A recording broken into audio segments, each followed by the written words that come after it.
Dear learners, welcome to the session Pharmaceutics 2. We are going to study monophasic liquid dosage form in today's session.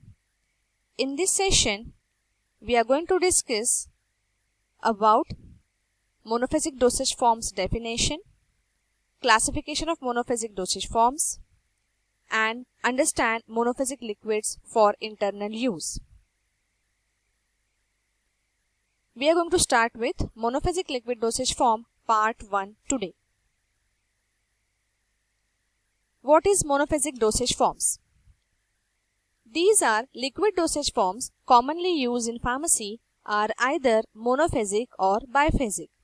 Monophasic liquid dosage forms refers to liquid preparations in which there is only one phase. It is represented by the true solutions. A true solution is a clear homogeneous mixture that is prepared by dissolving a solid, liquid or gas in a liquid system. The component of solution present in large amount is known as solvent, and the component which is present in very small amount it is called as solute.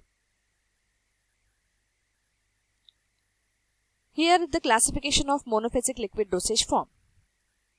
It is classified mainly into two groups, internal and external.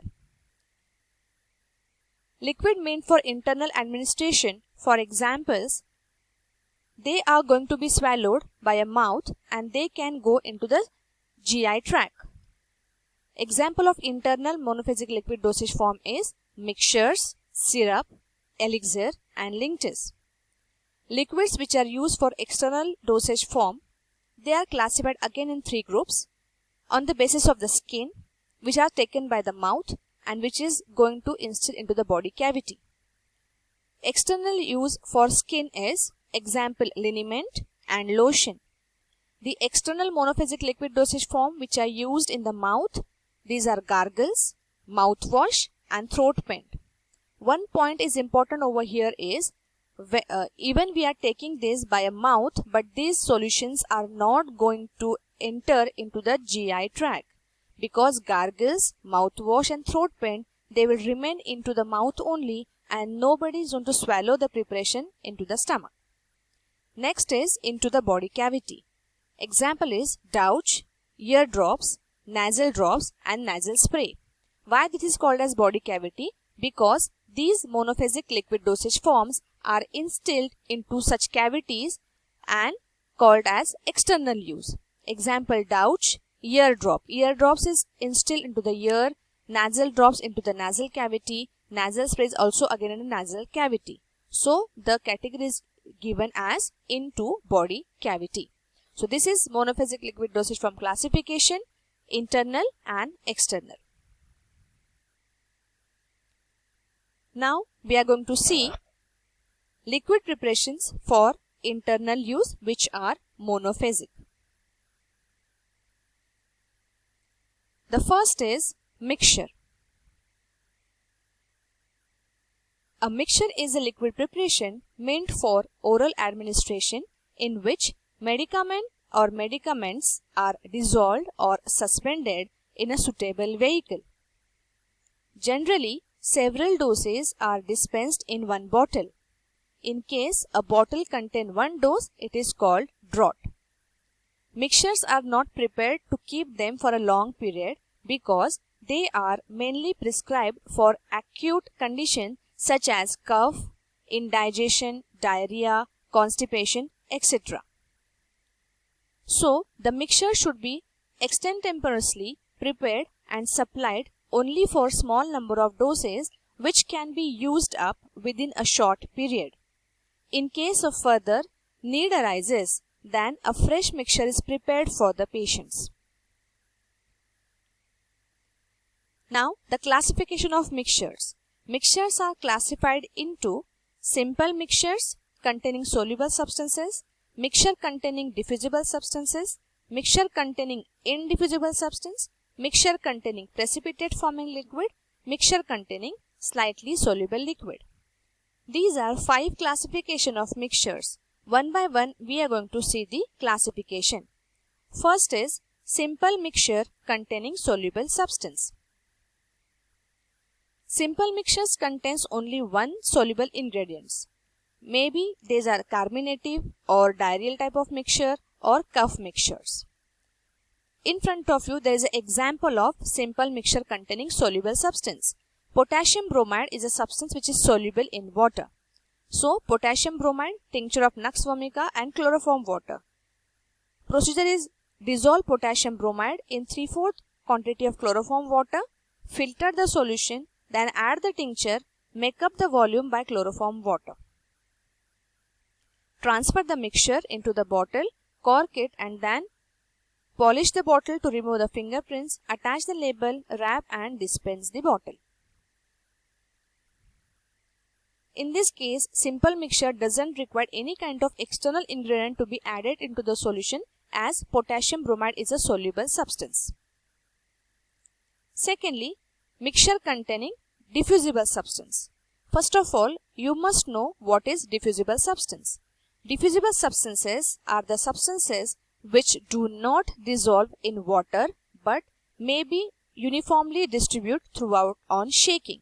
Means if the substances are not soluble in water but when you mix them into the water, they can give a turbid solution, but after some time all the particles will settle down. When you shake the bottle, all the particles will again redisperse into the solution and give uniform dosage. This is called as diffusible substance. Example is magnesium sulfate and magnesium carbonate. These are diffusible substances. Important thing you have to write on the label always is shake well before use, because only after shaking well uniform dose can be observed.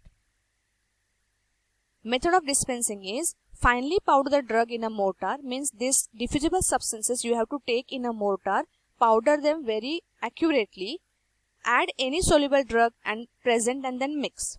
Measure the 3/4 quantity of this peppermint water as a vehicle, make a smooth cream of that diffusible substances and a vehicle. The smooth cream formed by using the portion of vehicle and then add the remaining portion of the measured vehicle. Transfer the content into the mortar, measure the volume, rinse the mortar with remaining vehicle and then pour into the bottle, make a label and dispense. Third is mixture containing indiffusible solid. Just now we have seen mixture containing diffusible solid. Similarly here again you have to know what is indiffusible solid. Indiffusible solids are the solids are not soluble in water but may be uniformly distributed throughout on shaking by addition of suspending agent like tragacanth powder or mucilage. This suspending agent is not present in diffusible substance. Means as a difference, if you are going to see diffusible and indiffusible, indiffusible substances are same substances which are not soluble in water. After standing they will settle down at the bottom of the liquid, but once you shake it they can redisperse easily. This in case of diffusible. In case of indiffusible, they will not disperse into the bottle even though after shaking. That's why indiffusible solid requires suspending agents, because suspending agent will help them to keep redisperse after shaking. Example of suspending agent is mostly tragacanth powder and tragacanth mucilage. Precipitated chalk is the one of the common example of indiffusible solid. Method of dispensing.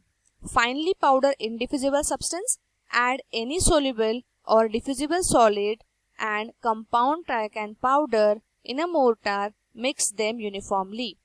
Measure about 3/4 volume of the vehicle, in this case chloroform water you have to weigh 3/4 quantity.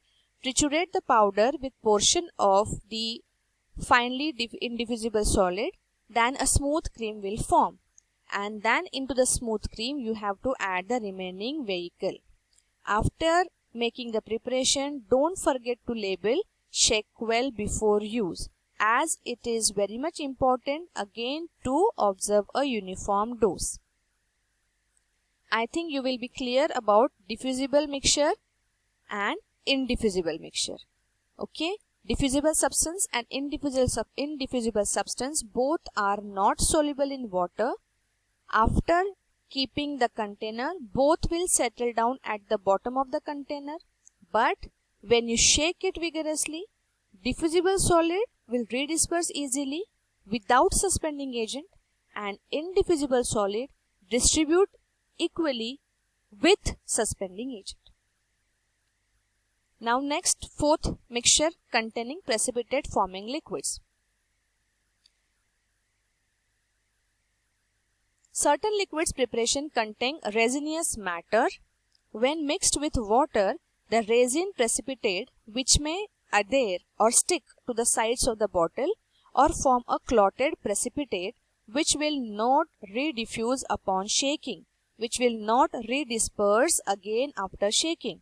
To prevent this typical formation of this precipitate, the compound tragacan powder or tragacan mucilage is used, as we have used in indiffusible substances. In this case, tincture of lobelia and tincture of strontium are the resinous material, and these are the precipitate forming liquids.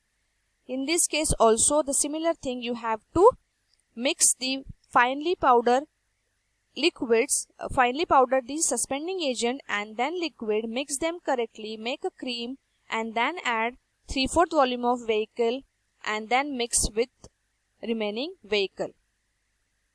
Measure the volume and fill the bottle. You don't have to forget, you have to write shake well before use, before dispensing the bottle. And the last type is mixture containing slightly soluble liquid. Here, the insoluble part of slightly soluble liquid is not readily diffusible. So again in this case, suspending agent is used. In this example, paraldehyde is mixture containing slightly soluble liquid. The paraldehyde is a liquid which is very slightly soluble. So we have to increase the solubility by using this suspending agent so that we can get a mixture. Now, in all these 5 types of mixture, you have seen that there is only one phase. Even though in first case we have a clear mixture, but remaining 4 things we don't have a clear mixture, we have a turbid solution. But still we are going to say it is a monophasic liquid dosage form because there is only one phase present inside the solution. Now, the general formulation of mixture. Here there are important things used as vehicle and adjuvants. Vehicles are always 2 types of vehicles can be used to form the mixtures. One is water and another is aromatic water. Purified water should be used for the preparation of mixtures. The mixture should never be prepared with potable water because it contains volatile and non-volatile impurities which may produce undesirable changes in the medicines dissolved in it. Sometimes freshly boiled and cooled purified water is used as a vehicle which is free from vegetative bacteria. In case of aromatic water, these are saturated solution of volatile oil and volatile substance in purified water. Aromatic water is mainly used for its flavoring properties. Some of the aromatic waters are also having carminative and preservative action. So, aromatic water is used as a vehicle to improve palatability, flavor and preservation of mixtures. Example is camphor water. In case of adjuvants, means additives, we can have chemical stabilizers, coloring agents, flavoring agents and preservative. You all know all things very well because we have seen lots of things with these adjuvants. So, we can stop in this slide today, and next time we can see the monophasic liquid dosage form part